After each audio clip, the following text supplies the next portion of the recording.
Everybody, my name is Aaron Collins, and this is another rendition of me addressing worldly issues in a godly way. I hope everyone is doing well today. So, Betty Shelby got acquitted. Really shouldn't come as a surprise to anybody. It's not a surprise to me.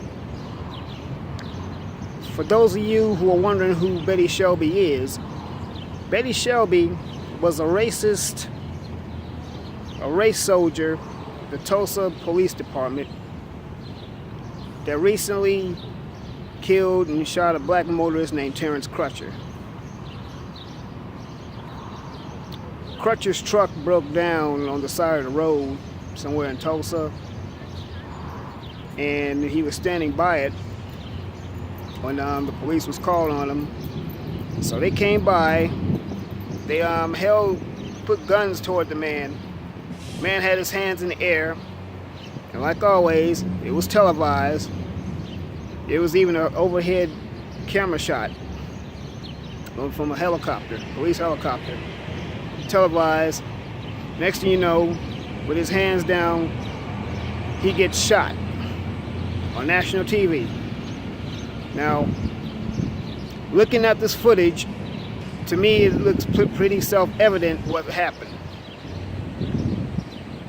But as usual, they couldn't find any fault or wrongdoing, and she was acquitted.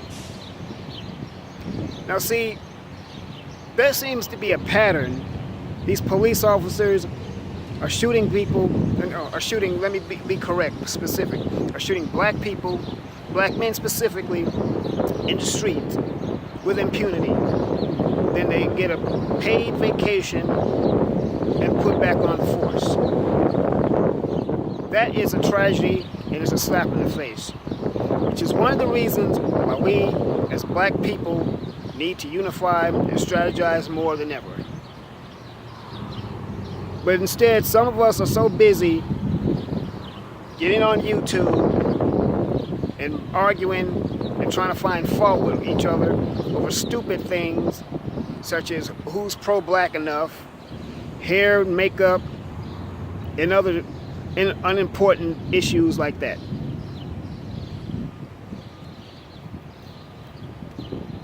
And this comes just on the heels of the officer Michael Slager, who was actually indicted for killing Walter Scott, and the other officer in Texas that killed a 15-year-old boy. Now, with the exceptions of these two, a lot of these officers have been acquitted. The two officers that killed, what's his name, Anton Sterling in Louisiana, they have yet to be acquitted. The officer that killed Philandro Castillo, he has yet to be acquitted. Well, I'm not too sure about his case, but the list goes on. The officers,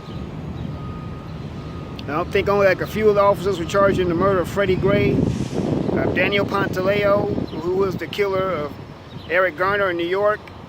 I mean, it's a pattern. But I can recall there were two black police officers in Louisiana that accidentally killed a little white boy while they were going after his dad, and they quickly rushed to indict these men. These dudes were scooped up and put in jail with the quickness.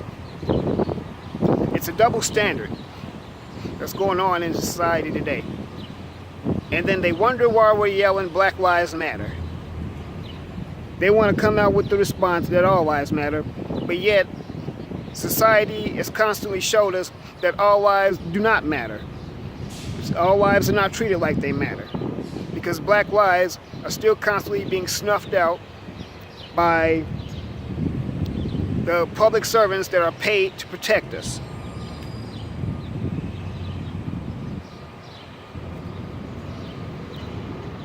And deviating away from the subject a little bit, you have other instances of black lives being put on the front line.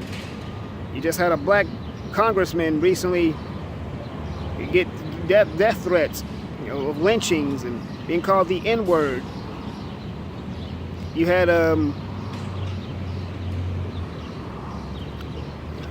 you had another incident. Anyway, the point I'm trying to make. Oh yeah, you had the incident of a white dude walking through a black community with a Confederate flag and unfolding it.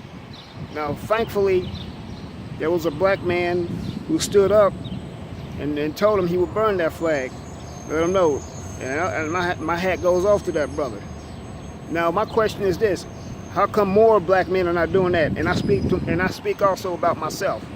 You see, these are the things that as black men we need to be doing. We need to be standing up more for our community. We need to be protecting our black women and children. My question is, where are all these so-called gangsters, these so-called thugs that claim to be so hard? When a person, a white person that's so emboldened, these white supremacists that just are so emboldened, they should not even feel safe even doing something like that. All you thugs should be getting up, rallying up, posseing up, and going out and beating the brakes off these racists who feel that they can just walk through our neighborhoods and call us the N-word and wave a Confederate flag. That is a slap in the face. How is it that you same thugs can sit up there and go in on each other, want to plot on each other for something small over a piece of land, a territory that you don't even own, but you take a passive stance rather. You are docile toward these race soldiers and white supremacists that want to come on your community and threaten your life. How is that? You want to take the life of someone that looks just like you, that's your same color, but yet you let these white supremacists get a pass and go? I'm getting tired of seeing that. I am tired of seeing that. And my question is when are black people going to unify? It is time for us to unify now more than ever. These police officers should not be getting off. They should not be getting acquitted for killing black people. That's why we need to strategize. And protesting in front of the police headquarters and City Hall is just not working. We need to we need to come up with some real hardcore consequences. We need to do some boycotts. We need to pull our money and resources from these people and let them know we're not taking it no more. We need to stand up and show force like they did in the 60s. They boycotted the hell out of this white supremacist society. We need to stand up and make them make some real changes.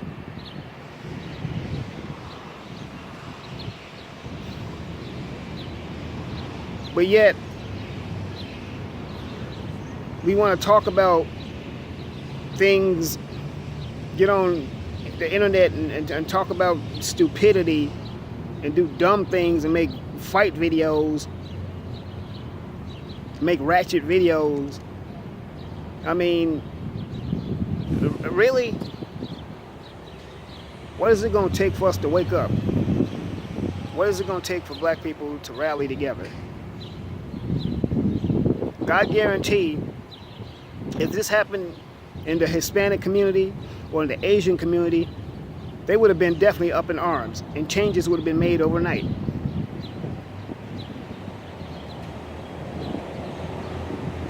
Black people, we can't seem to unify or stick together for anything unless it's to do some ratchetness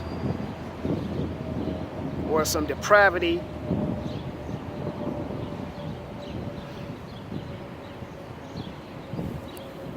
So that's what I'm getting on. That's what I'm ranting about. There's no way in hell that a police officer that's sworn to protect us should be walking free after killing an unarmed citizen.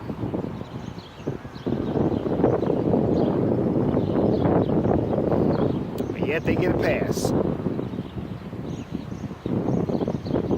I'm getting tired of it. So I'm sure I want to hear what you have to say about this. I really want people to get in the comments. A like, comment, subscribe. You know, share this video, because this needs to be talked about. This needs to be talked about. I mean, the thing that trips me out about these dudes in the hood, how you can sit up there and talk about how you got warrants, that you can't go stand up against the powers that be, that allow these things to happen in the black community, that allow these police officers to get off free and not be charged for their crimes. You say you got warrants, but yet you got them same warrants when you plotting against another black person or trying to go jack them for whatever they have. It's this same type of Willie Lynch, Jim Crow mentality that's causing our people to die out. And I'm for one getting sick and tired of it. We don't stand up for one another enough. Where's the black unity? Where is the love of the self that we had in the 70s? What happened? You got an administration in the White House that wants to put black men in jail for minor drug offenses. They want to make it, you want to treat drug offenders like stone hardcore criminals. And I know it's affecting the black community the most. Oh, you know what? I already did a video on that. If you want to hear what I have to say on that, look at the video I did about Jeff Sessions. But I digress. We get on these videos, we talk about ratchet behavior, we talk about black women like dogs, talk about hair, makeup, and all this other stuff. In the meantime, race soldiers like Betty Shelby, he just go scot-free and live to see another day. And she's probably still on the police force. Anyway, like, comment, subscribe, share this video,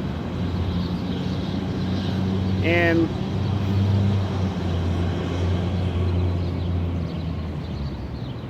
the struggle continues.